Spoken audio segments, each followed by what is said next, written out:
Revenge with Karen. The air in the Langford family office doesn't smell like money. Money has a smell. It's usually old leather, fresh ink, or the metallic tang of a vault door.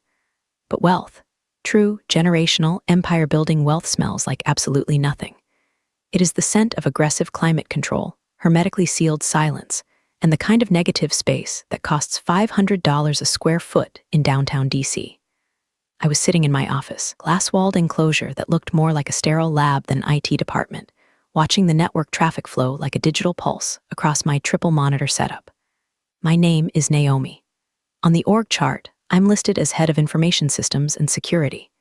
To Grant Langford, the patriarch of this investment dynasty, I am the gatekeeper. I don't just fix printers. I build the digital fortresses that keep the family's billions safe from hackers, foreign states, more often than not, their own bad judgment. I took a sip of my espresso, savoring the bitter heat. It was 9:15 a.m. The markets were open, the data streams were green, and for a fleeting moment, the world was orderly. Then the glass door to my suite shuddered on its hinges. Cameron Langford didn't walk into rooms, he invaded them.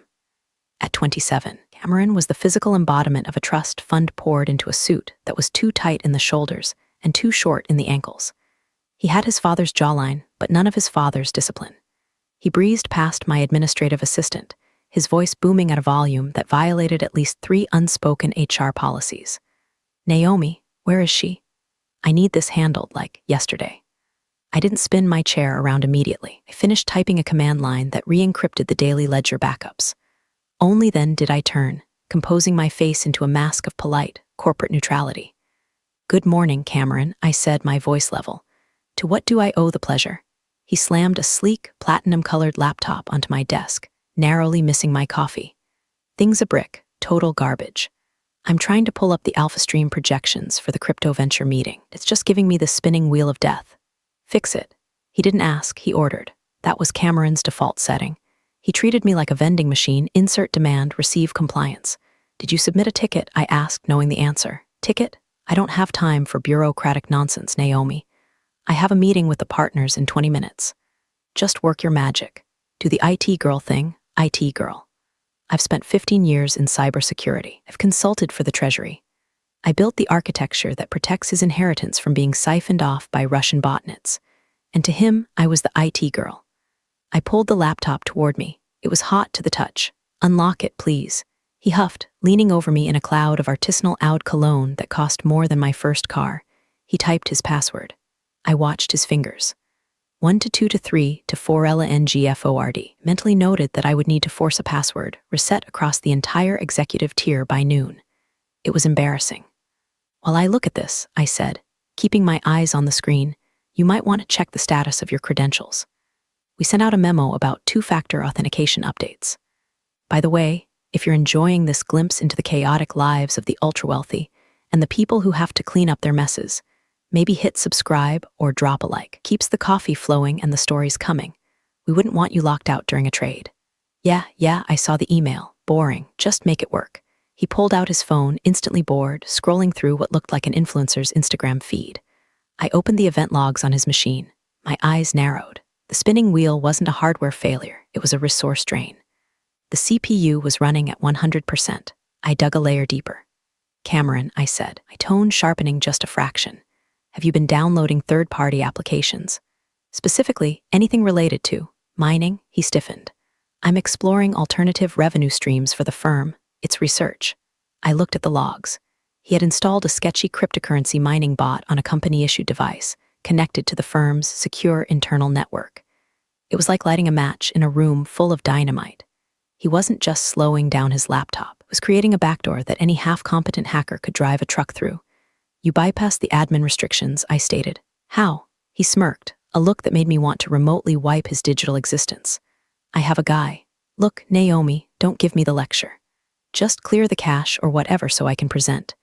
Dad wants me to take lead on the tech portfolio, and I can't look like I don't know how to use a computer. Dad wants me to take lead. Words hung in the air. Grant Langford was a shark, but he was a prudent shark. He wouldn't put Cameron in charge of a toaster, let alone the tech portfolio, unless this was a test. I looked at Cameron, really looked at him. He was sweating slightly. He wasn't just arrogant, he was desperate. He needed this presentation to work to prove he wasn't just a waste of genetic material. I made a decision. I could report this violation to compliance right now, would trigger an audit. Cameron would get a slap on the wrist, he'd blame me for snitching, and nothing would change. Or I could let him keep digging. I can stabilize it for the meeting, I said, typing a command that merely suspended the mining process rather than deleting it. But this machine is compromised, Cameron. I'll need it back tonight for a full scrub. Fine, whatever, just give it here. He snatched the laptop back before I had even fully withdrawn my hand. See, was that so hard? You tech people always make everything a drama. He spun on his heel and marched out, presumably to go lie to a room full of investors. I sat in the silence he left behind. The scent of his cologne lingered, masking the sterile air. I turned back to my triple monitors. I didn't go back to my routine maintenance. Instead, I opened a new terminal window. I typed in a command to mirror his laptop's activity to a secure, partitioned sandbox on my private server. He wanted to be a tech lead. He wanted to bypass my security protocols because he had a guy. Okay, Cameron, I whispered to the empty room. Let's see what else you're hiding. The storm had blown in, loud and messy. But he had no idea he had just walked into the eye of a hurricane I was about to engineer. The game was on, and unlike him, I knew the rules. Langford family office at 9:00 p.m. was a different beast entirely. The frantic energy of the trading day had evaporated, leaving behind the hum of servers and the low, throbbing blue light of the standby LEDs. The cleaners were moving like ghosts through the hallways, vacuuming the plush carpets, but in my glass box, the work was just beginning. I cracked a fresh bottle of sparkling water. Carbonation bit at my tongue as I brought up the sandbox environment I had created earlier. Cameron's laptop was now a digital open book to me.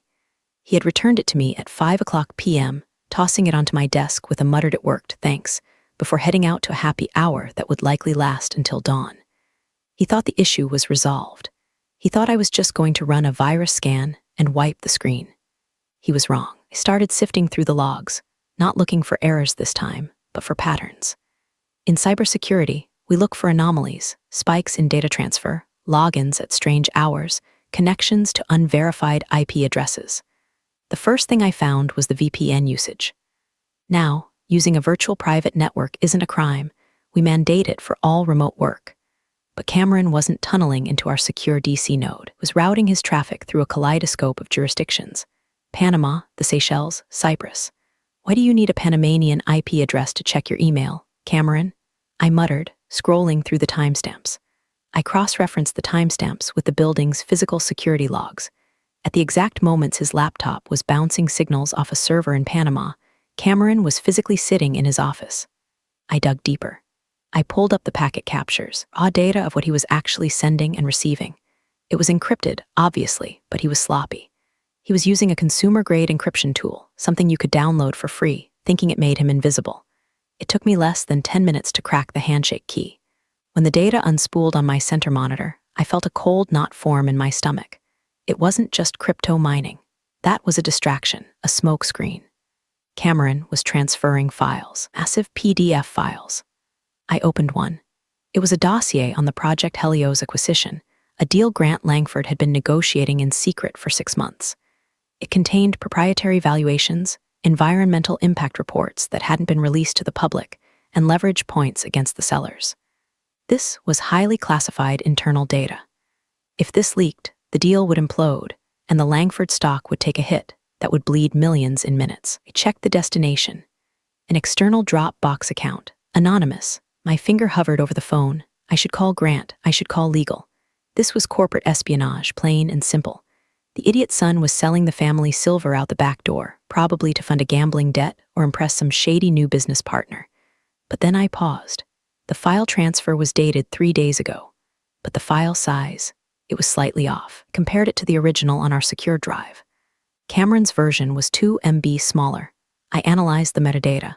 He hadn't just sent it, he had altered it. I opened the 2 documents side by side. In the valuation column, Cameron had changed a few key integers. He had inflated the projected liabilities of the acquisition target. Why? If he leaked this, he wasn't just sabotaging the deal, he was trying to tank the price. My mind raced. The price tanked, the deal would fall through, or the Langford family could buy it cheaper. No, Grant wouldn't play that dirty with his own data. This was Cameron acting alone. Was he shorting the stock? betting against his own father. I pulled up the surveillance footage from the server room hallway. I rewound 3 days. There he was. Tuesday, 7:45 p.m. Cameron walking down the corridor. He stopped near the secondary server rack, the physical backup. He looked around, checking for cameras. He looked right at the dome camera in the ceiling, but he clearly thought it was a blind spot. It wasn't. He pulled a USB drive from his pocket, a black, unbranded stick. He plugged it into the maintenance port of the smart thermostat on the wall. I blinked. The thermostat? I accessed the thermostat's logs. Clever. Stupid, but clever. He was using the EOT, Internet of Things network, the network that controlled the lights and temperature, bridge a connection to the guest Wi-Fi, bypassing the corporate firewall. He was using the building's own infrastructure to smuggle the data out. You didn't come up with this, Cameron, I said softly. You're not this smart. Someone was guiding him. Someone was feeding him instructions on how to penetrate the fortress I had built. I sat back, the blue light washing over my face. If I reported him now, he'd claim ignorance. He'd say he lost the USB drive, or that he was hacked. He'd throw enough money at lawyers to muddy the waters, and Grant, out of paternal guilt, might hesitate.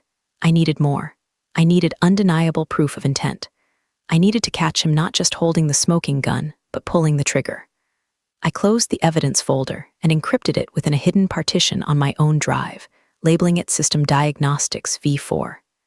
Then, did something that went against every instinct I had as a security professional. I opened the firewall port he had been using. I widened the channel.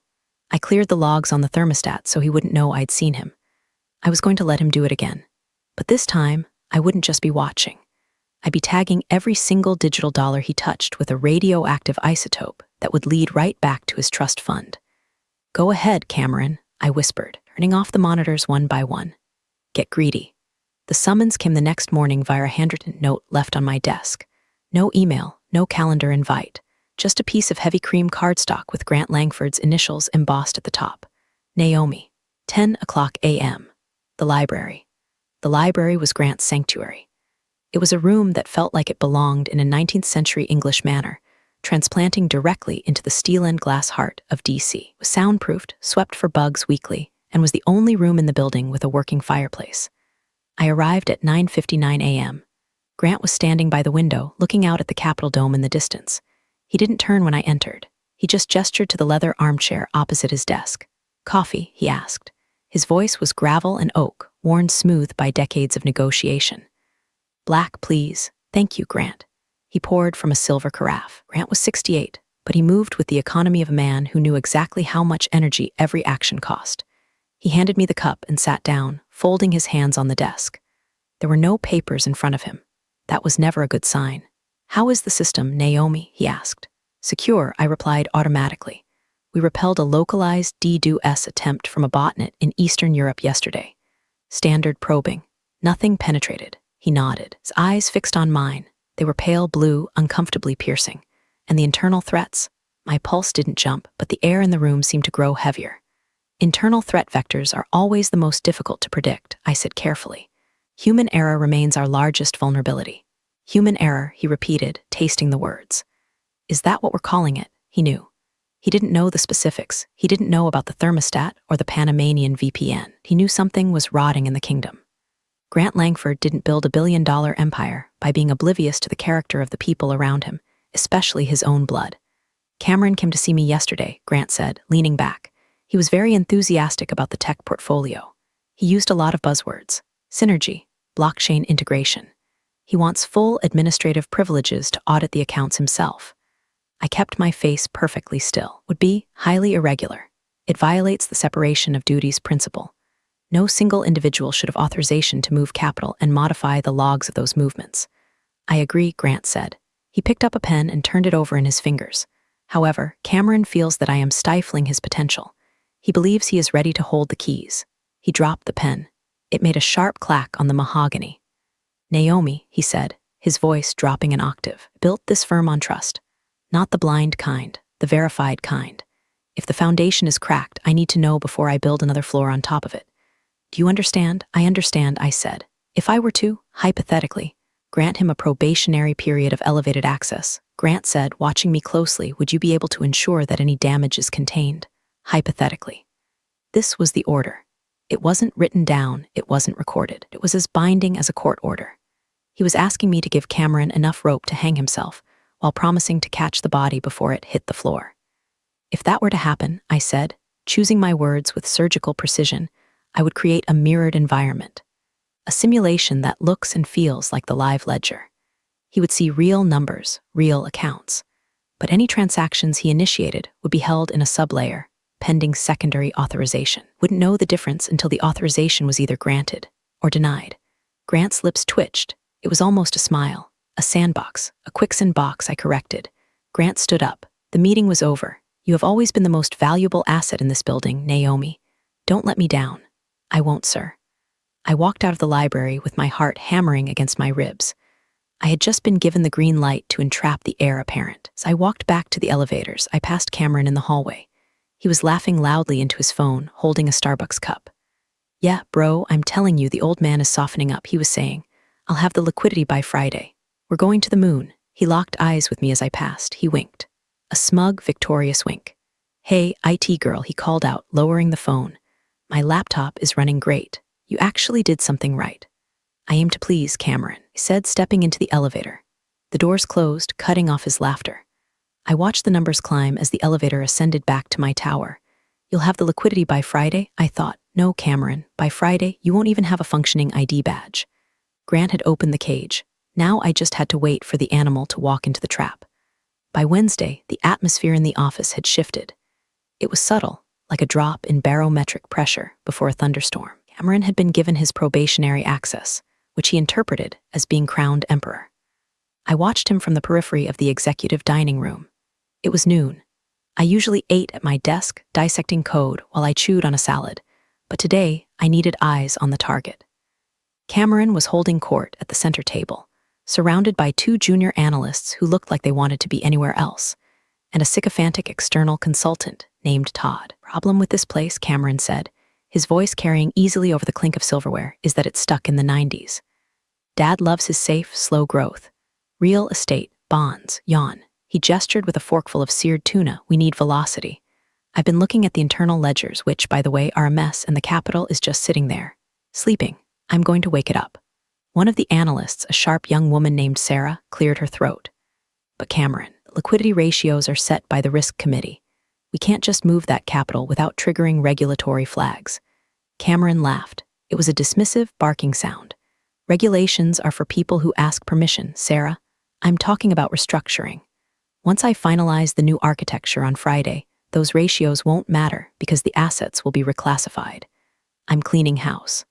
I took a sip of my iced tea. Cleaning house was talking about money laundering. He just didn't know the legal term for it. He thought he was being a visionary. He was actually describing a federal crime. I glanced at my phone. My custom monitoring app was running in the background. It showed Cameron's active session. He had logged in 20 minutes ago from his iPad at the table. He wasn't just talking. Under the table, while he ate, he was authorizing test transfers. Saw the notifications scroll by on my screen. User, C. Langford attempt. Transfer asset ID hash 8892 destination. Ext wallet HK status. Pending ghost protocol. He was trying to move $100,000 in bonds to a Hong Kong wallet. In his view on his iPad, the screen likely said processing or success. In reality, the request had been routed directly to my trash bin, with a copy saved to the evidence folder. You know, Cameron continued, leaning back and unbuttoning his suit jacket. I might need to bring in my own people for the tech side, too. No offense to the current team, but we need innovators. Disruptors. He cast a glance toward my table. He didn't think I could hear him, or maybe he wanted me to hear him. We need people who understand that security shouldn't be a roadblock, he said loudly. Security should be an enabler. If the firewall stops me from making money, firewall is the problem. I felt a muscle in my jaw jump. The firewall stops you from going to prison, you idiot. The consultant, Todd, nodded vigorously. Absolutely, Cameron, frictionless capital, that's the future. Exactly, Cameron beamed, frictionless. He stood up, wiping his mouth with a linen napkin and tossing it onto his half-eaten meal. All right, boys and girls. I've got trades to execute. Big things coming, try to keep up. Strutted out of the dining room, the analysts exchanging terrified looks behind his back. I waited a beat, then stood up and walked over to their table. Sarah looked up, her eyes wide. Naomi, she stammered. We didn't mean to. It's fine, Sarah, I said, my voice calm. Eat your lunch. He's talking about reclassifying the Tier 1 assets, she whispered. Naomi, if he does that, the tax liability alone would. Don't worry about the assets, I interrupted softly. I placed a hand on her shoulder. Focus on your work. Let the system handle the errors. She looked at me, confused. The system? Just keep your head down, Sarah. I walked back to my office, my heels clicking rhythmically on the marble. Cameron's arrogance had reached critical mass. He believed he had successfully moved the money. He believed he was immune to the rules.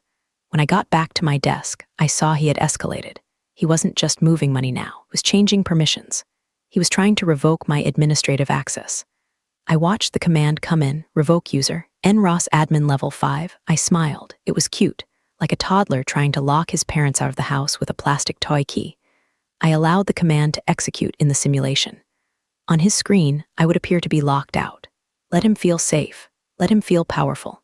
Let him think the castle was his, because when the drawbridge finally went up, he was going to find himself on the wrong side of the moat. The call came at 2:00 p.m. on Thursday. Naomi, Cameron's voice was smooth, lacking the usual bark. It was his I need a favor voice. Hey, do you have a sec? I'm hitting a snag with the legacy dashboard. It's glitching. I can come up, I said. I grabbed my tablet, my real weapon, and took the elevator to the 40th floor. Cameron's office was larger than mine, corner-positioned with a view of the Potomac, but it was a mess. Papers were strewn everywhere, not in piles of work, but in piles of neglect. He was sitting behind his desk, staring at his screen with manic intensity. So, he said, swiveling his chair, here's the thing. I've successfully migrated the initial tranches. He hadn't, but when I try to access the master trust vehicle, it's asking for a physical key authentication. I thought I had full clearance. I stood behind him, looking at the screen. He was trying to access the Langford Legacy Trust, the crown jewels, the fund that held the family's voting shares and the core real estate assets. This wasn't just play money. This was the control mechanism for the entire empire. That's a hard-coded security feature, I lied smoothly. Because those assets are so old, the system requires a manual override for the first access. It's a legacy protocol from your grandfather's time. Right, he nodded. Patient, so how do we override it? I need to verify the holdings for the audit. I can bypass it for you, I said, but I'll need to enter my root credentials. Since you revoked my admin access earlier, I let the sentence hang. He froze. He turned to look at me, a flicker of panic in his eyes. What? I didn't. It's okay, Cameron, I said, offering a tight, forgiving smile. The system is glitchy, like you said. Sometimes it drops permissions randomly. I can re-authenticate myself temporarily to help you. Relief washed over his face. He bought it. He actually bought it. He was so convinced of his own brilliance that he couldn't imagine I knew exactly what he had tried to do. Yeah, must be a bug, he laughed nervously. Go ahead, work your magic. I leaned over and typed in a string of code. I wasn't just unlocking the folder, I was activating a keystroke logger and a screen recorder that would be admissible in federal court. I was also tagging this specific session with a digital watermark, unauthorized access attempt level 1. There, I said, you're in. The screen refreshed. The list of assets appeared, billions of dollars in property and stock. Cameron's eyes widened. It was pure greed, a hunger so raw it was almost obscene. Okay, he muttered, practically vibrating. Okay, thanks, Naomi. Can go now? Are you sure? I asked, stepping back toward the door. These ledgers are complex. If you enter the wrong sell order, it executes instantly. I know what I'm doing, he snapped, his mask slipping. I went to Wharton Naomi. I can read a balance sheet. Leave. I walked out, closing the heavy oak door behind me. I didn't go to the elevator. I stood in the hallway, opened my tablet, and put on my noise-canceling earbuds. I listened to the sound of his typing. Click, click, click, click. On my tablet, I watched the commands appear in real time. Command, liquidate position asset, 400 Pennsylvania Ave buyer, Shell Corp Helios limited price, 40% market value. My breath hitched. He was selling the headquarters building, to himself, or to the shell company he had set up. And he was doing it at a 60% discount. He was gutting the company. He wasn't just trying to make a profit, he was trying to steal the building we were standing in. I watched him confirm the transaction. Confirm, Y/N, he hit Y. On his screen, a green checkmark appeared, transaction successful. On my screen, a red banner flashed, fraud detected. Assets frozen, evidence logged. I took off my earbuds. My hands were shaking, not from fear, but from the sheer audacity of it. He had just attempted the largest corporate theft in the firm's history, from his father's office. I stood 10 feet away. You didn't just fail the test, Cameron, I whispered. You just signed your resignation. I headed for the stairs. I needed to get to the server room physically. The final act required a hard switch that couldn't be done remotely. It was time to pull the plug. The basement server room was the coldest place in the building. It was kept at a constant 62 degrees, a hum of white noise that drowned out the world above. I swiped my badge, only badge with unrestricted access to the sector, and the biometric scanner read my retina. The doors hissed open. I sat at the main terminal, the God console. Upstairs, Cameron was likely popping champagne. In his mind, he had just sold the headquarters to his shell company for pennies on the dollar, and was now waiting for the settlement funds to hit his account. I brought up the financial gateway. There it was. Quest to wire $45 million in settlement funds to a routing number in the Cayman Islands. Bank of the Caymans. Account holder, Veritas Holdings. I ran a quick script on Veritas Holdings. It had been registered 3 days ago. The registered agent, a P.O. box in a strip mall in Nevada. The same strip mall where Cameron's consultant, Todd, had a registered LLC. They were sloppy. They were so incredibly sloppy. I hovered my hand over the keyboard. This was the moment. If I blocked it now, it was just an attempted error. Cameron could claim he clicked the wrong button. He could claim it was a simulation exercise he was running for stress testing. But if I let it hit the SWIFT network, that was wire fraud. That was federal. I needed it to go one step further. I needed him to try to convert it. I authorized the packet to leave our internal sandbox and hit the external gateway. I routed it into a holding loop I controlled at our partner bank. To Cameron, it would look like the money had arrived in the Cayman account. I switched views to the mirror of his screen. He refreshed the Cayman Bank portal, which, unbeknownst to him, was a spoofed site I was injecting into his browser. Balance, $45 million and 0 cents. I saw him pump his fist in the air via the webcam. He picked up his phone. He dialed Todd. "We're rich, baby," he shouted. It cleared. No flags. The IT bitch didn't even notice. The IT bitch. "Okay," Cameron said into the phone. "Now initiate the buy, Bitcoin, all of it. Wash it before they wake up." There it was. The intent to launder. Inheritance simulation. Failed. I typed into a secure chat window that was linked only to Grant Langford's private tablet. I attached the audio file of him saying wash it. I attached the logs of the sale. Attached the IP trace of the Cayman account. I waited. 3 dots appeared on the chat window. Grant was typing. Do what needs to be done. Secure the assets. Terminate the threat. That was it. No emotion. No my poor son. Just business. I looked at the transaction pending in the crypto exchange queue. Cameron was trying to convert $45 million of his father's money into Bitcoin. I typed a command. Override auth code black. I paused the transaction. I didn't cancel it. I froze it. Then I opened the system-wide directory. I found Cameron's user profile, Cameron Langford, Executive Vice President. I moved the cursor to the active status toggle, but not yet. There was one more thing I needed to do. I needed to make sure he knew exactly who ended him. I opened a dialog box on his screen, a system administrator message. I typed, error 404, integrity not found. Didn't hit send yet. I wanted to see his face when it happened. I locked the console and stood up. I smoothed my skirt. I checked my reflection in the dark glass of a server rack. I looked calm. I looked professional. I walked out of the server room and headed for the elevator. It was time for the face-to-face. Before I went to confront Cameron, I made a detour to the legal archives on the 12th floor. This wasn't strictly necessary for the technical lockout. Naomi Ross doesn't do things by halves. If you're going to shoot the king, you don't just use a bullet. You use a signed, notarized, and tripartite-approved cannonball. I met with Alina, the firm's general counsel. Alina was a woman who could smile while handing you a foreclosure notice. She was waiting for me. "Is it time?" she asked, her hands resting on a thick file folder. Clause 12C, I said. Immediate invocation. Clause 12C was a buried provision in the family trust bylaws. It stated that in the event of demonstrable incompetence or malicious action by a beneficiary, the trustee Grant could delegate total control of the assets to a designated technological custodian for a lockdown period of 72 hours. That custodian was me. Alina opened the folder.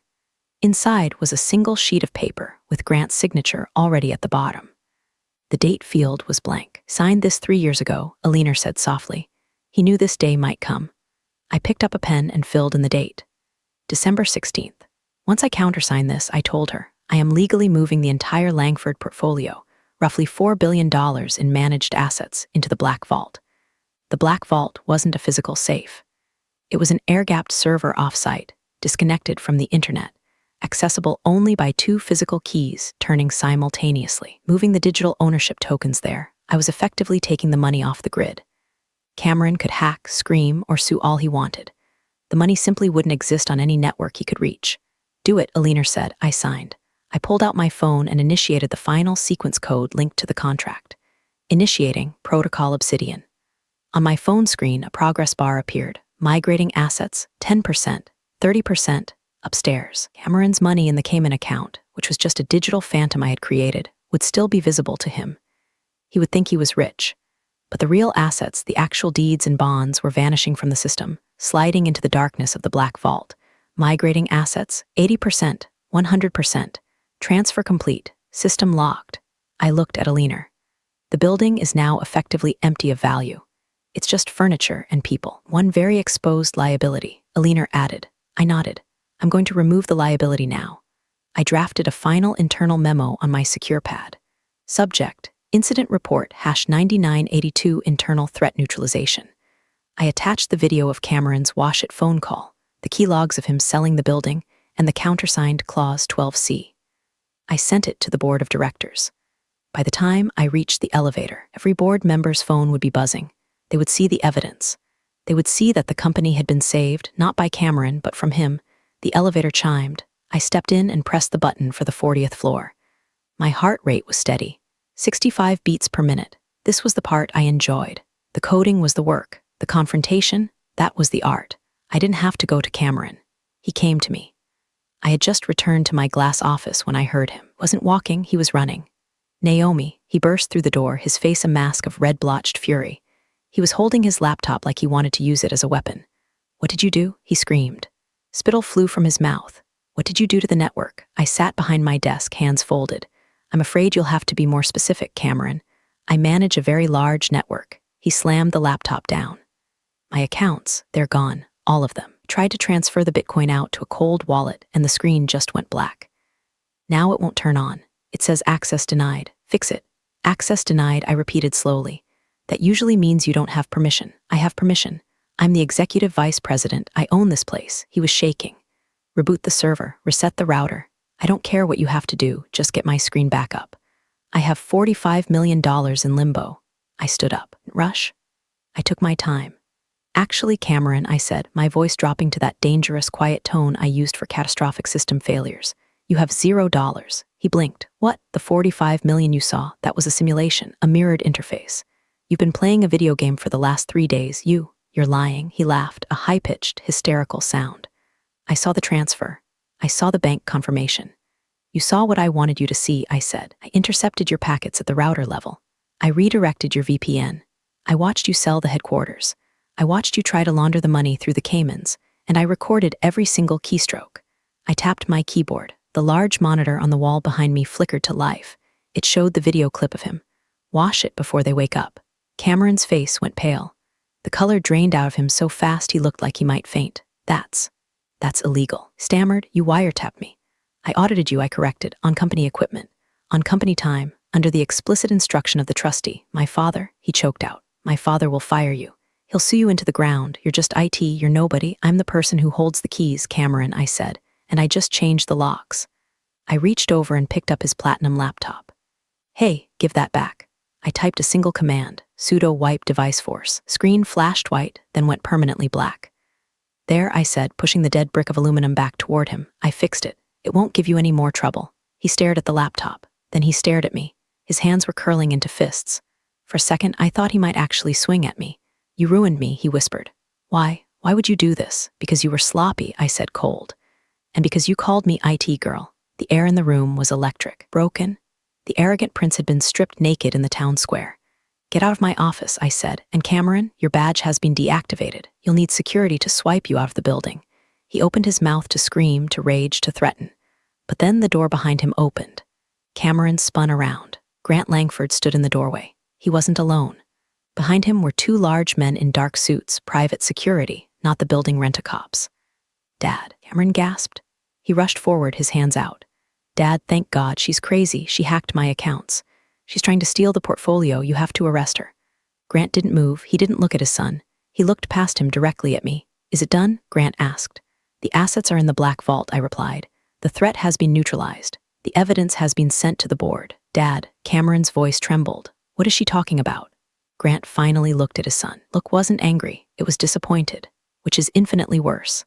I gave you a rope, Cameron, Grant said softly. I hoped you would use it to climb. Instead, you used it to try and strangle this company. I was making us money, Cameron pleaded. I was modernizing, you were stealing, Grant said, and you were doing it badly. Grant nodded to the security guards. They stepped forward, flanking Cameron. Escort him out, Grant said. If he returns to the premises, treat it as a trespassing violation. You can't do this. Cameron screamed as they grabbed his arms. I'm your son. I'm a partner. You're a liability, Grant said. They dragged him out. Cameron was still shouting about lawsuits and his rights as they disappeared down the hallway. The noise faded, swallowed by the heavy soundproofing of the office. Silence returned. The beautiful, expensive silence of the Langford family office. Grant walked over to the window of my office, looked out at the city below.